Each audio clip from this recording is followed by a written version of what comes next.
After a lengthy delay, US President Joe Biden has finally invited Israeli Prime Minister Benjamin Netanyahu to the United States. Biden had held off extending the invitation out of concern about a judicial overhaul undertaken by Netanyahu and his right-wing government, as well as Israel's expansion of settlements on the West Bank. Biden extended the invitation during a phone call between the two leaders, a day ahead of the Israeli President Isaac Herzog's visit to Washington. The United States House of Representatives and Senate have invited Herzog to address a joint meeting of Congress this week. Herzog's invitation has shed spotlight on the shunning of Netanyahu by the White House. Some members of the Congressional Progressive Caucus have signaled that they might not attend Herzog's address. In a related development, U.S. Representative Pramila Jayapal has faced backlash from her own party after she had labeled Israel as a racist state last week. Democrat Party leaders pushed back against Jayapal's comments, expressing their strong disagreement with this statement.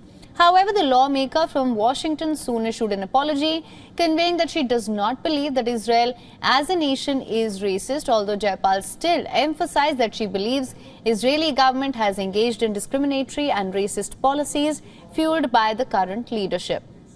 However, it's not clear whether Netanyahu's invitation would include a visit to the White House amid escalating tensions in the West Bank and the Israeli government's decision to authorize settlements in the territory. It had drawn criticism from the United States. This had given rise to Biden and Netanyahu's right-wing government that have persisted for months. Today's announcement to share.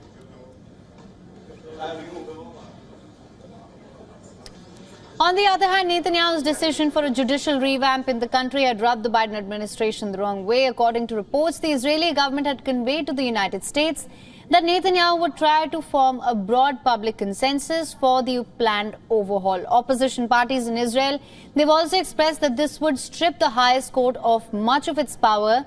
The legislation has prompted anti-government protests in Israel for months. However, the Biden administration is still concerned about the protests that have roiled the nation. Although the recent phone call between the two leaders was reported to be a long and warm conversation by Netanyahu's office, according to the U.S. National Security spokesperson, the two leaders also discussed efforts to counter Iran's nuclear program and the need to pursue a two-state solution to the Palestinian issue. However, a tentative date for Netanyahu's visit has not yet been revealed, but reports suggest that both the leaders can share a meeting sometime in autumn this year.